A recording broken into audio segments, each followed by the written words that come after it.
तो दोस्तों prime minister Modi France के विजिट पर गए हुए हैं और यहाँ पर जो शुरुआती चरण में डील्स को की गई है उनमें से रफाल की डील जो कि हमारी नौसेना के लिए की गई है उसे प्रमुखता से लिया जा रहा है। इसको लेकर फ्रांस की तरफ से जो उनकी डसॉल्ट एविएशन है उन्होंने भी प्रेस विज्ञप्ति जारी कर दी है और इस डील को कंफर्म कर दिया गया है। भारतीय नौसेना की इवैल्यूएशन के बाद रफाल एम को फाइनलाइज किया गया, इस बात को प्रमुखता से छापा गया है। तो अल्टीमेटली डील हमारी एक कंप्लीट हो गई, लेकिन इसके अतिरिक्त भी हम लोग फ्रांस के साथ कुछ और डील को चाहते थे जिसके अंदर एमका के इंजन को लेकर डील प्रमुखता से देखी जा रही थी। इवन हम सभी ये भी जानते हैं कि रफाल डील से भी ज्यादा इंपॉर्टेंट एमका के लिए इंजन की डील होगी, जिसे कि अब बिना डिले किए जल्द से जल्द कर लेना चाहिए। और इसके लिए रोड मैप हम लोग जानते हैं कि काफी लंबे समय से तैयार किया जा रहा था। इसी चरण में पेरिस के अंदर जब एयर शो हुआ था उस दौरान जीटीआरई और एमका की टीम पेरिस के विजिट पर भी गई थी और वहां पर उन्होंने इंजन मैन्युफैक्चरर साफरान की फैसिलिटी का विजिट भी किया था और काफी कुछ चीजों के ऊपर बातचीत हुई जहां पर भारत ने अपनी रिक्वायरमेंट को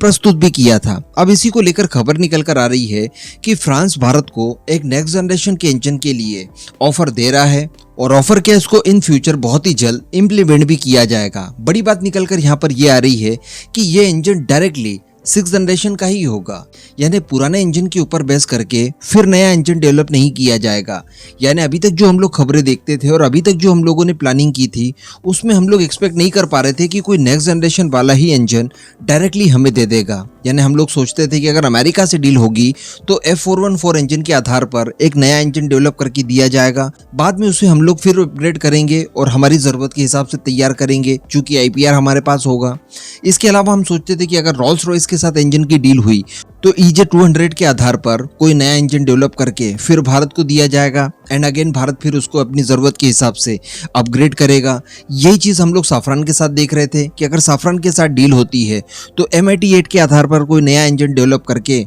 हमें सौंपा जाएगा, उसके बाद फिर हम इसे अपग्रेड करेंगे। तो अल्टीमेटली एक बहुत ही लेंथी प्रोसेस थी। एक पुराना ही इंजन अल्टीमेटली हम लोग ले रहे थे, उसके बाद फिर उसे हम लोग हमारी जरूरत के आधार पर अपग्रेड करते। तो अपग्रेड करने में पैसा भी खर्च होता है, समय भी काफी लगता है और बहुत सारे झमेले बीच में आते। इससे अच्छा ऑप्शन ये होगा कि डायरेक्टली एक ऐसा इंजन मिले हमें जो कि हमारे 6th जनरेशन तक के एयरक्राफ्ट्स के अंदर बड़ी आसानी से बिना किसी अपग्रेडेशन के इंस्टॉल किया जा सके और वो सारे फीचर्स हमें प्रोवाइड करवाए जो कि हमें चाहिए। हालांकि इस तरह के इंजन के लिए ऑलरेडी हमारे पास एक ऑफर आ गया था और ये ऑफर आया था यूके के टेम्पेस्ट परियोजना से संबंधित। यानी टेम्पेस्ट परियोजना जो कि 6th जनरेशन की है उसके अंदर जो इंजन इस्तेमाल किया जाना है जो कि काफी ज्यादा एडवांस होगा, उस इंजन की पेशकश उन्होंने हमारे सामने की थी कि आप परियोजना ज्वाइन कर लीजिए, उसके बाद आपको ये इंजन मिल जाएगा। तो अब उसी तरह का इंजन जो कि फ्रांस अपने खुद के 6th जनरेशन के प्रोग्राम में इस्तेमाल करेगा वही इंजन भारत को देने के लिए तैयार है। और इस सीरीज में बताया जा रहा है कि आफ्टर बर्निंग टर्बोफैन इंजन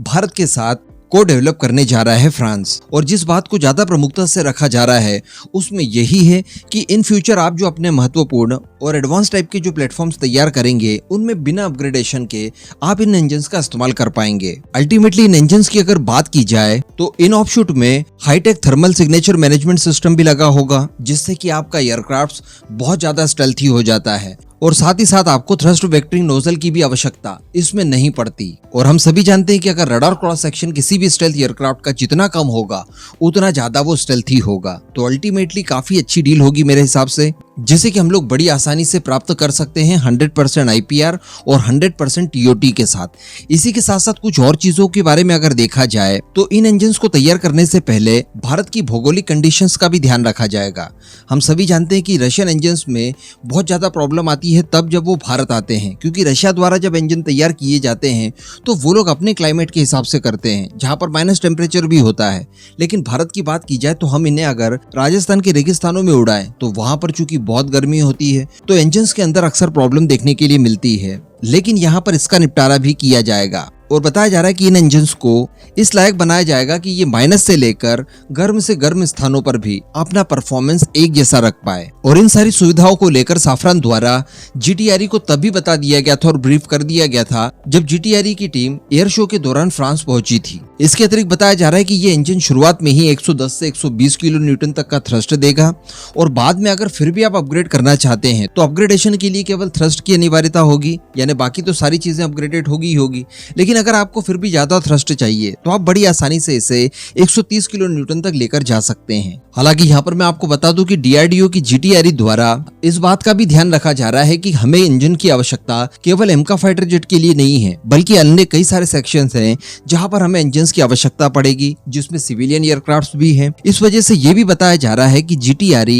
110 से लेकर 120 किलो न्यूटन थ्रस्ट वाले एक हाई बाईपास टर्बोफैन इंजन को डेवलप करने में भी रुचि व्यक्त कर रही है, जिनका इस्तेमाल क्षेत्रीय परिवहन के विमानों में किया जाएगा। तो अल्टीमेटली भारत भी ये बात जानता है कि इस समय की अगर बात की जाए तो हमारे पास काफी सुनहरे अवसर हैं और जितने भी प्लेटफॉर्म्स के लिए हमें इंजन्स की आवश्यकता है उन्हें एक साथ ही डेवलप कर लिया जाए। बाद में इस तरह के मौके मिले ना मिले, एक बार इंजन्स को लेकर भारत के अंदर सारी कुछ चीजें व्यवस्थित हो गई तो आप दुनिया का कोई भी प्लेटफॉर्म बड़ी आसानी से डेवलप कर पाएंगे। तो कहने का मतलब हमारी भी एम्बिशंस काफी ज्यादा हैं और फ्रांस के अगर ऑफर्स की बात की जाए तो काफी ज्यादा सूटेबल दिखाई दे रहे हैं। इस पूरे मुद्दे पर अब आपका जो भी मानना हो नीचे कमेंट करके जरूर बताइएगा।